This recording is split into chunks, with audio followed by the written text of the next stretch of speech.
दोस्तों नमस्कार। ये है मार्गदर्शन फॉर सिविल सर्विसेज। मैं अनुराग चौधरी। दोस्तों आज की वीडियो में प्रस्तुत है भारतीय संविधान एवं राज्य व्यवस्था का 11वां भाग, जिसमें हम प्रमुख संवैधानिक संशोधनों से संबंधित प्रश्नों को सॉल्व करेंगे। दोस्तों ये वीडियो जीआईसी प्रवक्ता परीक्षा, TGT, PGT, government degree college, उच्चतर शिक्षा असिस्टेंट प्रोफेसर, एलटी ग्रेड के साथ साथ सिविल सेवा परीक्षा और विभिन्न राज्यों की राज्य सेवा परीक्षाओं के सामान्य अध्ययन के राज्य व्यवस्था खंड के लिए बहुत ही उपयोगी तथा महत्वपूर्ण है। तो आइए शुरू करते हैं भारतीय संविधान एवं राज्य व्यवस्था भाग 11। दोस्तों पहला प्रश्न है कि भारतीय संविधान में 73वें और 74वें संशोधन अधिनियमों में निम्नलिखित में से किसको शामिल किया गया था। ऑप्शन है आपके भाग 10 और 9A, भाग 3 और 10, भाग 9 और 9A, भाग 9 और 10। तो आपको बताना है कि भारतीय संविधान में 73वें और 74वें संशोधन अधिनियमों में किसको शामिल किया गया था। तो सही उत्तर है दोस्तों ऑप्शन सी, भाग 9 और 9A। आप जानते हैं कि 73वां और 74वां संवैधानिक संशोधन 1992 जो 24 अप्रैल 1993 से लागू हुआ था, इसके द्वारा भाग 9 और भाग 9A में जोड़े गए थे। अगला प्रश्न है दोस्तों, अनुच्छेद 368 निम्नलिखित का प्रतिनिधित्व करता है। तो बहुत ही आसान सा प्रश्न है। नमनीयता, कठोरता, कठोरता एवं नमनीयता और इनमें से कोई नहीं। तो सही उत्तर क्या है?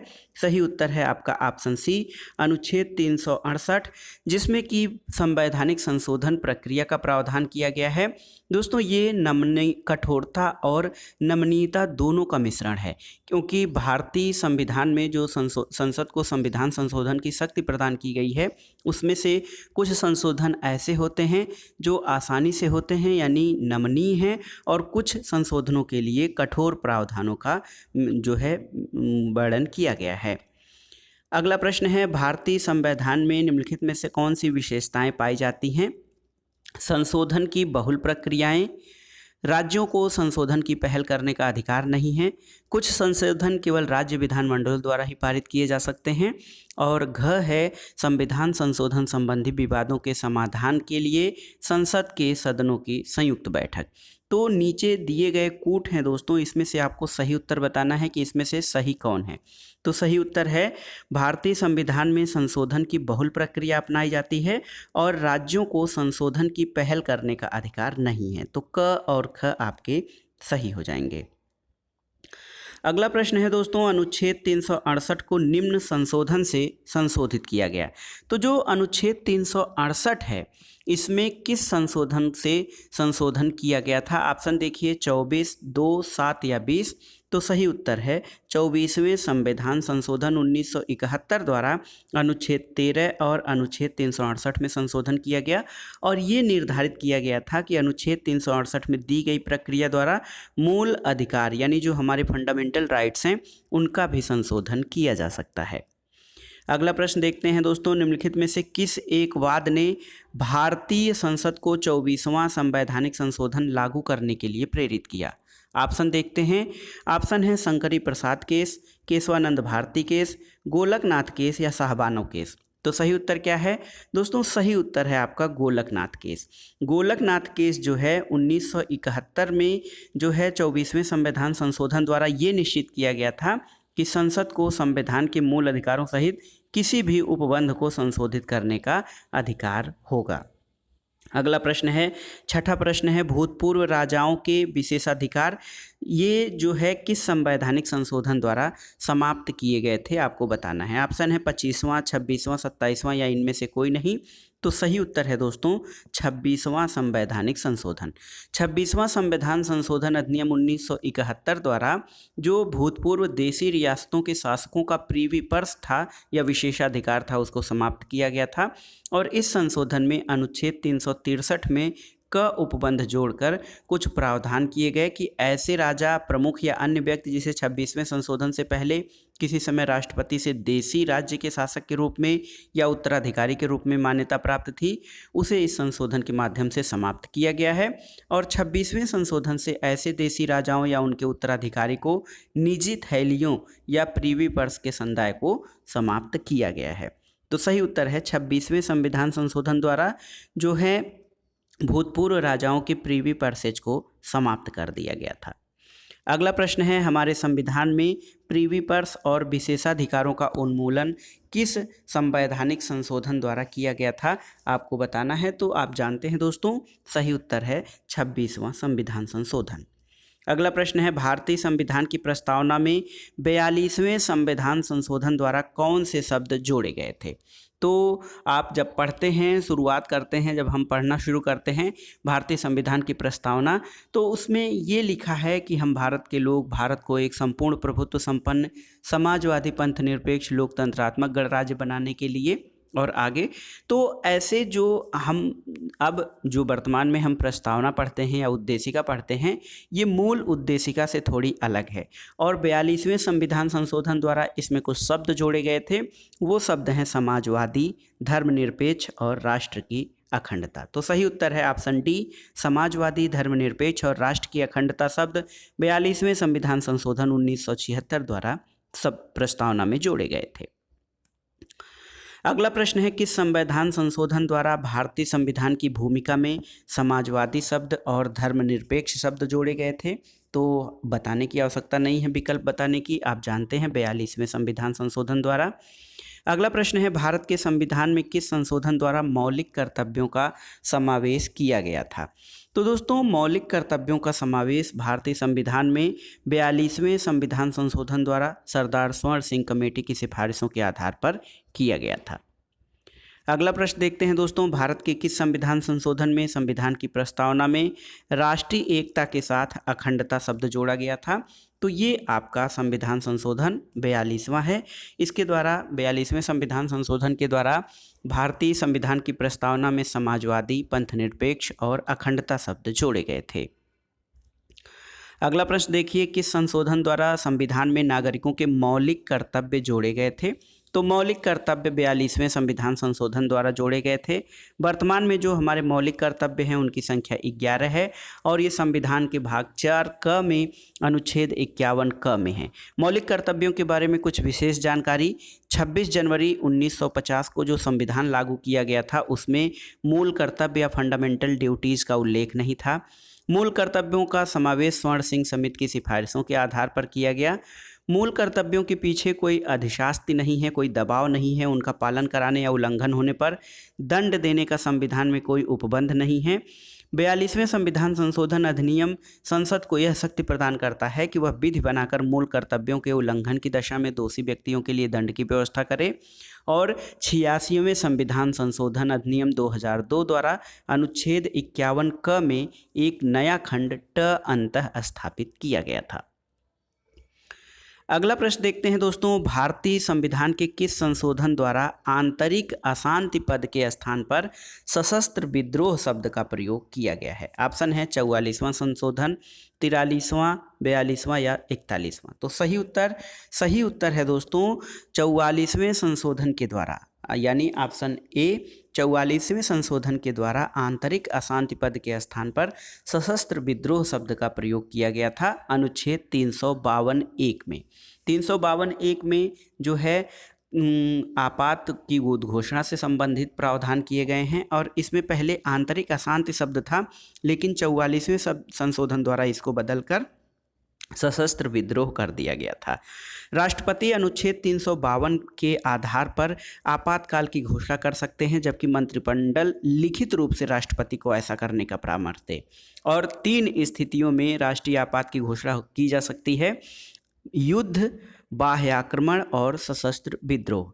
दोस्तों, ऐसी घोषणा के 1 माह के अंदर संसद के विशेष बहुमत से इसकी स्वीकृति आवश्यक होगी और लोकसभा में उपस्थित और मतदान में भाग लेने वाले सदस्यों के साधारण बहुमत से आपातकाल की घोषणा समाप्त की जा सकती है। अगला प्रश्न है, निम्नलिखित में से कौन सा संशोधन संविधान का मिनी सुधार माना जाता है। ऑप्शन है 42वां, 44वां, 52वां और उपर्युक्त में से कोई नहीं। तो सही उत्तर क्या है?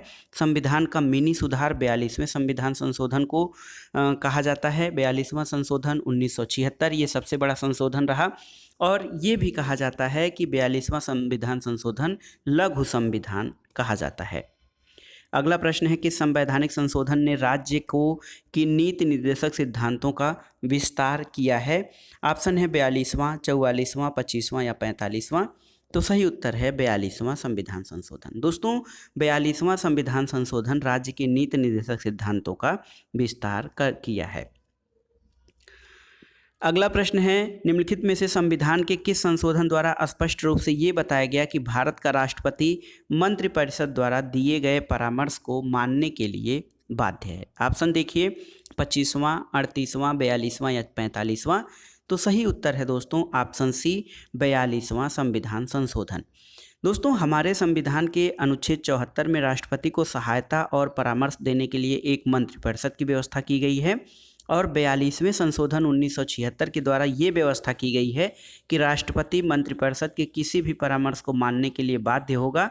लेकिन 44वें संशोधन 1979 के द्वारा ये व्यवस्था की गई कि राष्ट्रपति मंत्रिपरिषद के परामर्श को पुनर्विचार के लिए वापस भेज सकता है। पुनर्विचार के बाद जब विधेयक आता है तो राष्ट्रपति उसको मानने के लिए बाध्य होगा।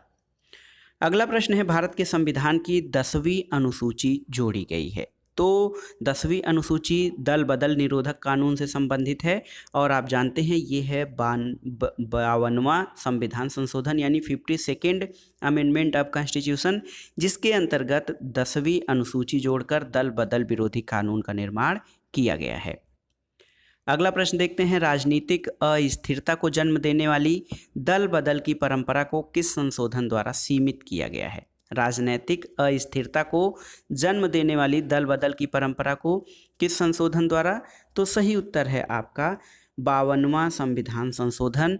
ये इसके द्वारा दल बदल को जो है सीमित करने का प्रयास किया गया है।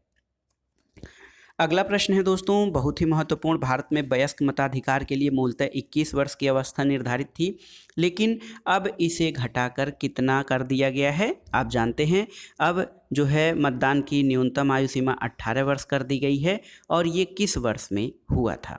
तो सही उत्तर दोस्तों सही उत्तर है 1988। 61वां संविधान संशोधन अधिनियम जो है 1988 के द्वारा क्या हुआ कि जो मताधिकार की न्यूनतम आयु सीमा थी 21 वर्ष से घटाकर 18 वर्ष कर दी गई और ये जो कानून है 28 मार्च 1889 से प्रभावी हुआ था। अगला प्रश्न है देखिए बहुत ही महत्वपूर्ण, किस संवैधानिक संशोधन ने मतदाता की आयु 21 वर्ष से घटाकर 18 वर्ष की थी? तो ये है आपका 61वां संविधान संशोधन और इसके द्वारा मताधिकार की न्यूनतम आयु सीमा 18 वर्ष की गई थी। अगला प्रश्न है, कौन संविधान संशोधन अधिनियम भारतीय राष्ट्रपति के निर्वाचन में संघीय क्षेत्रों की विधानसभा के सदस्यों के भाग लेने का प्रावधान करता है? देखिए 7वां, 42वां, 50वां या फिर 70वां। तो सही उत्तर क्या है दोस्तों? 70वां संशोधन अधिनियम जो है ये 1992, इसके द्वारा ये व्यवस्था की गई कि संघीय क्षेत्रों की विधानसभाओं के सदस्य भी राष्ट्रपति के निर्वाचक मंडल जो इलेक्टोरल बोर्ड बनता है उसमें शामिल किए जाएंगे। अगला प्रश्न है, भारत संघ के किसी राज्य के पृथक होने को प्रतिबंधित किया गया है किस संविधान संशोधन द्वारा? देखिए ऑप्शन है 16वां संशोधन अधिनियम 1963, 22वां 1969, 29वां 1972 और 35वां 1974। तो दोस्तों भारतीय संघ में भारत और अमेरिका में दोनों में परिसंघीय व्यवस्था अपनाई गई है। अमेरिका में परिसंघ प्रभुसत्ता संपन्न और स्वतंत्र राज्यों के बीच सामान्य महत्व के विषयों को प्रशासन के लिए किए जाने वाले स्वैच्छिक करार का परिणाम है। वहीं भारत में जो परिसंघ है वो राज्यों के साथ किसी करार या संधि का परिणाम नहीं है। भारतीय राज्य प्रभुता संपन्न राज्य नहीं है और संघ की संसद राज्यों का पुनर्गठन या उनकी सीमाओं में परिवर्तन करने का अधिकार रखती है। अनुच्छेद 4(2) संविधान में ये अपेक्षा नहीं है कि संसद को ऐसी विधि बनाने के लिए राज्य के विधानमंडल की सम्मति जानना आवश्यक है। तो कुल मिलाकर कि संविधान का जो 16वां संशोधन अधिनियम 1963 था, उसमें ये व्यवस्था या उसको स्पष्ट किया गया है कि विलग होने के पक्षपोषण को, वाक स्वातंत्र्य को संरक्षण नहीं दिया जाएगा। ये एक प्रकार से स्टार है इस प्रश्न का उत्तर कि राज्य को पृथक होने के प्रतिबंधित जो किया गया है, ये कहीं भी किसी अधिनियम द्वारा ऐसी व्यवस्था नहीं की गई है, क्योंकि भारत संघ में राज्यों को अलग होने का अधिकार नहीं है। अगला प्रश्न है दोस्तों, देखिए संविधान का कौन सा संशोधन ग्राम पंचायतों को संवैधानिक मान्यता प्रदान करता है, आपको बताना है। तो सही उत्तर है 73वां संविधान संशोधन 1992। इसके द्वारा ग्राम पंचायतों को संवैधानिक दर्जा प्रदान किया गया है। अगला प्रश्न देखते हैं दोस्तों, भारतीय संसद द्वारा किस वर्ष संविधान का 73वां संशोधन विधेयक पारित किया गया था? तो सही उत्तर है, याद रखिएगा, 1992 में। भारतीय संविधान के किस संशोधन के द्वारा भारत में महिलाओं के लिए ग्राम पंचायतों में 1/3 स्थान आरक्षित किए गए हैं? ऑप्शन है 70वां, 71वां, 73वां या 74वां। तो सही उत्तर है दोस्तों 73वें संविधान संशोधन के द्वारा भारतीय महिलाओं के लिए ग्राम पंचायतों के 1/3 सीटों का आरक्षण किया गया है। अगला प्रश्न है, भारतीय संविधान का 79वां यानी 79th संशोधन अधिनियम निम्नलिखित में से किससे संबंधित है, आपको बताना है। ऑप्शन देख लेते हैं दोस्तों। ऑप्शन है आपके केंद्र राज्य संबंध, 2 राजनीतिक दलों की स्थापना, मूल अधिकार और लोकसभा और राज्य विधानसभाओं में अनुसूचित जातियों और अनुसूचित जनजातियों का आरक्षण। तो सही उत्तर क्या है? भारतीय संविधान का जो 79वां संशोधन अधिनियम है, ये क्या करता है कि लोकसभा और राज्य विधानसभाओं में अनुसूचित जातियों और अनुसूचित जनजातियों की आरक्षण की बात करता है। अगला प्रश्न देखते हैं दोस्तों, 27वां प्रश्न है इस वीडियो का कि भारतीय संविधान का 79वां संविधान संशोधन 1999 किससे संबंधित है? तो ये संबंधित है लोकसभा और राज्यसभा में अनुसूचित जातियों और अनुसूचित जनजातियों के आरक्षण से। इसके अलावा एक प्रश्न है कि संविधान के किस संशोधन के अंतर्गत 6 वर्ष से 14 वर्ष के बच्चों की शिक्षा मौलिक अधिकार बन गई है? तो इसके लिए आपको याद रखना होगा 86 संविधान संशोधन 8-6-14। तो ये देखिए 6 वर्ष से 14 वर्ष, 8-6-14, 8-6-14, 6 वर्ष से 14 वर्ष, और ये संशोधन है 86वां संविधान संशोधन। इसके द्वारा 6 वर्ष से 14 वर्ष के बच्चों का जो शिक्षा है वो मौलिक अधिकार बन गया है। अगला प्रश्न है दोस्तों, भारत के संविधान के 86वें संशोधन के पश्चात कितने मौलिक कर्तव्य हो गए हैं, आपको बताना है। तो सही उत्तर दोस्तों 86वें संविधान संशोधन के बाद अब जो मौलिक कर्तव्य हैं उनकी संख्या 11 हो गई है। और आप जानते हैं कि 42वें संविधान संशोधन द्वारा संविधान में भाग क जोड़कर अनुच्छेद 51 का जोड़कर 10 मूल कर्तव्यों की व्यवस्था की गई थी, और 86वें संविधान संशोधन 2002 के द्वारा एक और मूल कर्तव्य जोड़ने से इनकी संख्या 11 हो गई है। अगला प्रश्न है, भारत के किस संविधान संशोधन द्वारा संपत्ति के अधिकार को मौलिक अधिकार के स्तर से वंचित किया गया था, आपको बताना है। ऑप्शन है 40, 42, 44 या 46। तो सही उत्तर है दोस्तों ऑप्शन सी 44वां संविधान संशोधन। 44वें संविधान संशोधन 1978 के द्वारा संपत्ति के अधिकार को मौलिक अधिकार की श्रेणी से हटाकर अनुच्छेद 300 के तहत एक विधिक अधिकार बना दिया गया है। पहले संपत्ति का अधिकार भी मौलिक अधिकार था, लेकिन 1978 में 44वें संविधान संशोधन द्वारा इसको मूल अधिकारों की श्रेणी से हटा दिया गया था। अगला प्रश्न है, किस संविधान संशोधन से संपत्ति के अधिकार को मौलिक अधिकार के रूप में समाप्त किया गया? तो सही उत्तर है 44वां संविधान संशोधन। और अगला प्रश्न बहुत ही महत्वपूर्ण है, किस संविधान संशोधन द्वारा ये व्यवस्था हुई कि किसी मंत्रिमंडल में मंत्रियों की कुल संख्या सदन की कुल संख्या के 15% से अधिक नहीं हो सकती है। देखिए, ये किसी मंत्रिमंडल में कैबिनेट में मंत्रियों की कुल संख्या सदन की कुल संख्या के 15% से अधिक नहीं हो सकती है। ये व्यवस्था कब की गई? ऑप्शन देखिए 90वां संविधान संशोधन, 91वां संविधान संशोधन, 85वां या फिर 94वां? तो सही उत्तर है 91st अमेंडमेंट। दोस्तों 91वें संविधान संशोधन 2003 द्वारा केंद्र या राज्य की मंत्रिपरिषद के आकार को जो है उनकी सदस्यों की संख्या को 15% करने की व्यवस्था की गई है। इसमें दल बदल करने वाले सदस्यों को लाभ का राजनीतिक पद पाने पर भी प्रतिबंध लगाया गया है। तो सही उत्तर है 91वें संविधान संशोधन द्वारा मंत्रिमंडल में मंत्रियों की कुल संख्या सदन की कुल संख्या के 15% से अधिक नहीं करने की व्यवस्था की गई है। अगला प्रश्न है कि संविधान संशोधन द्वारा मंत्रियों की संख्या लोकसभा की कुल संख्या की 15% निश्चित की गई है। तो सही उत्तर है 91st संशोधन, 91वें संविधान संशोधन द्वारा। यही प्रश्न कितनी बार पूछा गया है? तो याद रखिएगा, मंत्रिपरिषद में कुल मंत्रियों की संख्या लोकसभा के कुल सदस्यों के 15% तक सीमित 91वें संविधान संशोधन द्वारा की गई है। अगला प्रश्न है, भारतीय संविधान का कौन सा संशोधन नगरीय स्थानीय संस्थाओं को संवैधानिक मान्यता प्रदान करता है? आपको बताना है। 73वां, 74वां, 75वां या इनमें से कोई नहीं? तो दोस्तों जो है नगरीय स्थानीय संस्थाओं को संवैधानिक मान्यता प्राप्त करने वाला जो संशोधन है वो है 74वां संविधान संशोधन। 74वां संविधान संशोधन 1992 के द्वारा ये व्यवस्था की गई है कि नगर पालिकाओं को संवैधानिक पारिस्थिति या संवैधानिक दर्जा दिया गया है और इसके लिए एक नई अनुसूची 12वीं अनुसूची जोड़कर नगर प्रशासन के विषय में विस्तृत प्रावधान किया गया है। अगला प्रश्न है दोस्तों, कौन सा संवैधानिक संशोधन राष्ट्रीय न्यायिक नियुक्ति आयोग की संरचना और कार्यों से संबंधित है? तो ऑप्शन है 96वां, 97वां, 98वां या 99वां? तो सही उत्तर है दोस्तों आपका ऑप्शन डी, 99वां संशोधन। 99वां संविधान संशोधन 2014 के द्वारा सर्वोच्च न्यायालय और उच्च न्यायालय में न्यायाधीशों की नियुक्ति के लिए कोलेजियम प्रणाली के स्थान पर एक नए राष्ट्रीय न्यायिक नियुक्ति आयोग की व्यवस्था की गई थी, लेकिन 2015 में सर्वोच्च न्यायालय ने इसे असंवैधानिक घोषित कर दिया और इससे पुरानी व्यवस्था वही कॉलेजियम की व्यवस्था पुनः स्थापित हो गई है। अगला प्रश्न है दोस्तों इस वीडियो का आखिरी प्रश्न कि भारत का 100वां संविधान संशोधन विधेयक किससे संबंधित है? आपको बताना है। भारत नेपाल संबंध, भारत पाकिस्तान संबंध, भारत अफगानिस्तान संबंध या भारत बांग्लादेश संबंध? तो सही उत्तर है ऑप्शन डी, भारत बांग्लादेश संबंध से संबंधित है भारत का 100वां संविधान संशोधन विधेयक।